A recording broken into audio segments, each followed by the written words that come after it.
Hi everyone, Mike here from Bikes by Mike with another cycling related video. This is the fourth of 5 episodes I'll be doing on the Haute Route Pyrenees 5-day cycling sportif. My first episode was on the Haute Route course design and race format. The second one was on my Haute Route training plan. The last one covered cycling nutrition, supplements and fueling.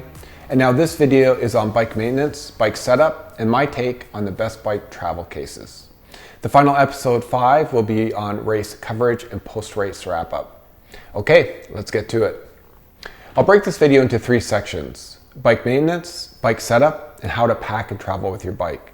Let's start with bike maintenance. Assuming you keep your bike regularly maintained and practice preventative maintenance, then this should be more of a sanity check than a lot of actual time and money spent on maintenance.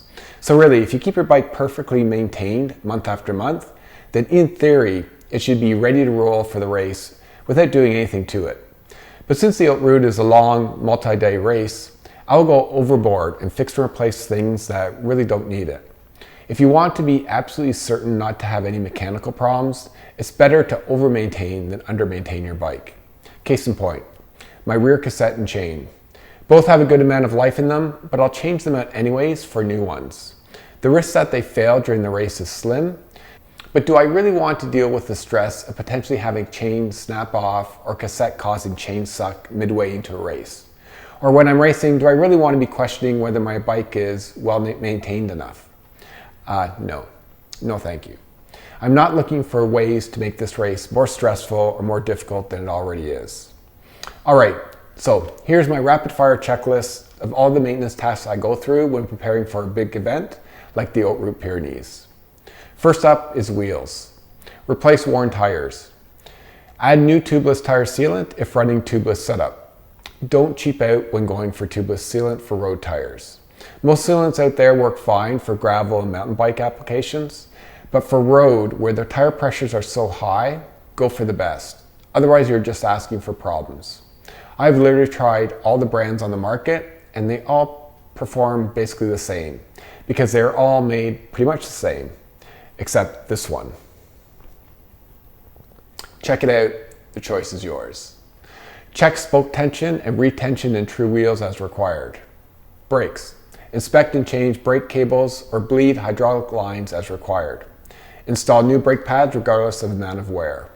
You'll burn through a lot of pads on long downhills, so start with a new thick brake pad to ensure your brakes last for the whole race. Cranks. Disassemble crank and lubricate all parts, especially the crank axle. Check bottom bracket bearings for wear and replace as required. Shifters.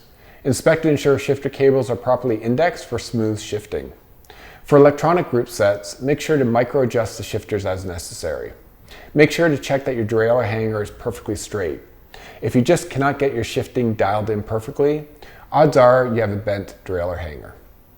Rear derailleur. Clean and lubricate pulley wheels and replace them as required. Cassette. Replace cassette regardless of the amount of wear. Chain.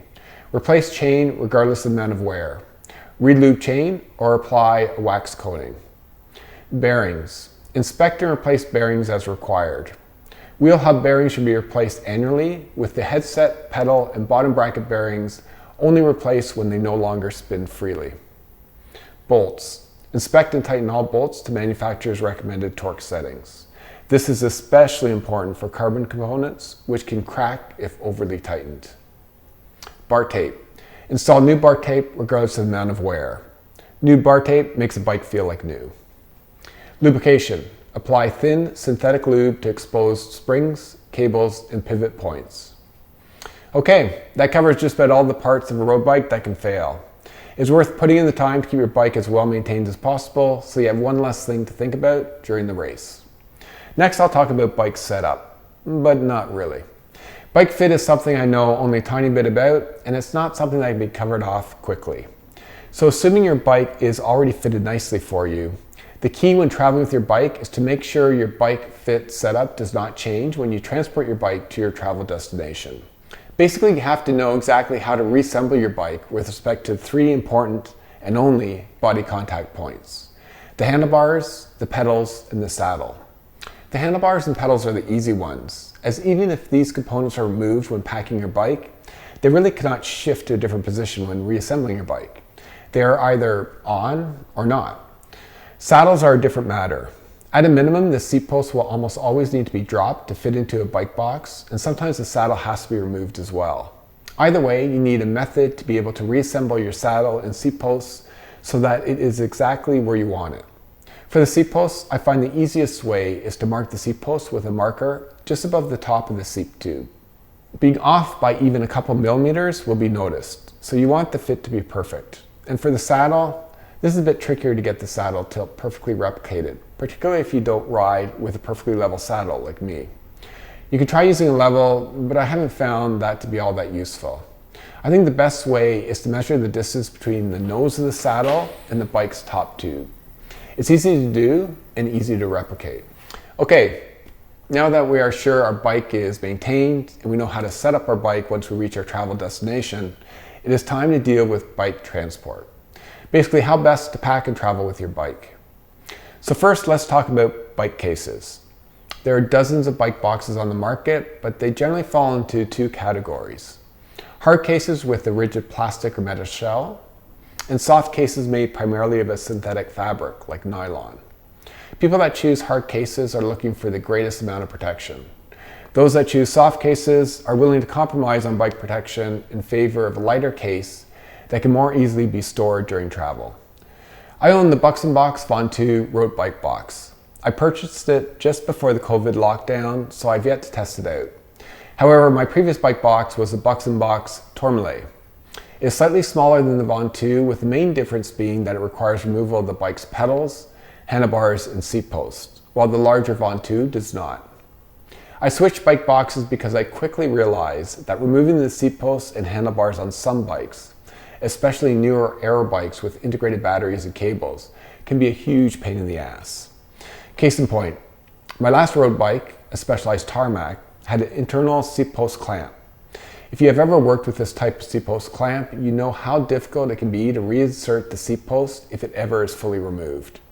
On a trip to Bormio, Italy in 2019, I had to remove the seat post to fit it into the bike box. When I arrived in Bormio and went about unpacking my bike, all hell broke loose. I accidentally dropped the internal seat post clamp into my frame and it got jammed underneath the crank axle. I tried for an hour to get it out before taking it to a bike shop to have them deal with it. Totally frustrating and a complete waste of time. That's when I said, I'm buying a new bike box that does not require the removal of any bike components except the wheels. By the way, if you find yourself in the same situation I was in, I strongly recommend you travel with some fishing tools with you, just in case you have to dig out your clamp from the bottom of your frame. They work really well, but I suggest you carry both the magnetized variety, which works best, and also the claw version. Magnets work only on steel components. Since most seat post clamps are made of aluminum or carbon fiber these days, you'll need the claw version to grab most clamps. So, back to bike boxes. Let me give you a short review of the top selling bike boxes on the market today, and which one I believe is best overall when it comes to quality of construction, functionality, and design. Spoiler alert, since I've already mentioned that my last two bike boxes are made by Buxumbox, you already know which one I think is the best, but let's go through the motions anyways. When comparing bike box options, I'm only looking at those features that are either must-haves or near must-haves for me. I've also listed the features in my order of priority, from most important to least important, although they're all important. At the top of the list is that it needs to be a hard case. I've seen how airport baggage employees handle luggage, and I have absolutely no confidence that any soft case will provide adequate protection for air travel. Maybe I'm wrong, but why would I risk it when better options are available? Next, and this is where most other options fall short, is that the frame cannot be in contact with any part of the bike case. If the frame does contact the side of the box, there's always the risk that a blow to the box will then transfer all that force to the bike and damage it. The third and last must-have is that the bike box must be packable without removal of the seat posts, pedals, and handlebars. I'm okay if they have to be dropped or rotated, but not fully removed. Now we get into the nice-to-haves. Personally, I prefer the look of aluminum over plastic. And aluminum is pretty much indestructible. It will dent and pit, however, so if you don't like that look, go with plastic. I like having an anti-crash or anti-collapse bar. It weighs almost nothing, takes up almost no space, so it's a secondary bit of protection that comes with essentially no weight or space penalty. While it's important to make sure your bike box and bike fall within your specific airline's weight and size restrictions for oversized luggage, only the largest of the large bike boxes will exceed those limits. Most major airlines allow 22.7 kilograms or 50 pounds for a bike case. However, some of the smaller airlines and planes have 13.6 kilograms or 30-pound weight restrictions. So it's best to check the baggage policy of the airline you travel with the most. In assessing whether the case and bike falls within the airline baggage weight limits, I've assumed that the bike being transported weighs no more than 7.7 kilograms or 17 pounds. If your bike weighs more than 17 pounds, it's probably not worth the hassle of transporting it. Sorry, just saying.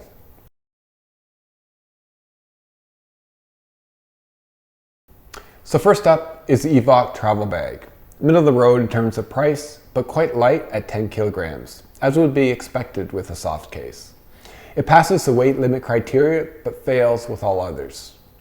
Our first hard case is the Buxumbox 2 by B&W International. It fares only slightly better than the Evoque in that it falls under the airline's weight limits and is also a hard case. The Cyclone AeroComfort 3.0 is another soft case coming in at a stealth 8 kilograms. So lighter than the Evoque, and it has the added benefit of you not having to remove the handlebars. Thule is a newer entrant to the bike box market. I'll give them credit for incorporating a nifty workstand into the travel case, but at 17.7 kilograms, it is a beast of a bike box and falls well over most airlines' baggage weight restrictions. And because of this, I see its only practical use as being for ground transportation trips. Buxumbox Allen has to be the top-selling bike box over the last 10 years. You see them everywhere. I would rate this as the second best option based on price, functionality, and durability. It is a good affordable option, but certainly not the easiest case when it comes to loading and unloading your bike. And last, but certainly not least, is my current bike box, the Buxumbox Ventoux Road Edition. Yes, it's the most expensive option, but you get a heck of a lot of functionality and premium quality construction in a super sexy aluminum case. The latches and caster wheels feel like top-end industrial pieces. And the anodized aluminum mounts for the rear dropout and front fork work as great as they look. Loading your bike can be easier. Nothing is removed except for the wheels. You'll probably have to drop your seat post and maybe remove your saddle if you have a large bike. And handlebars need to be rotated 101 degrees. My Cannondale SystemSix only allows me to rotate the bars 50 degrees. This was not an issue as Buxumbox was good enough to manufacture a specific mount that allowed the bars to be turned the full 101 degrees. Installing the anti-crush bar makes doubly sure that nothing piled on top of your case will collapse the box. A nice safeguard that makes the case bomb-proof. Seriously, search the internet. Lots of stories of how durable these boxes are, and I've yet to hear anyone claim their box was damaged in transport while in one of these. If I'm wrong, put it in the comments section below. And now here's the complete process of loading a bike into a Ventoux Buxumbox from start to finish.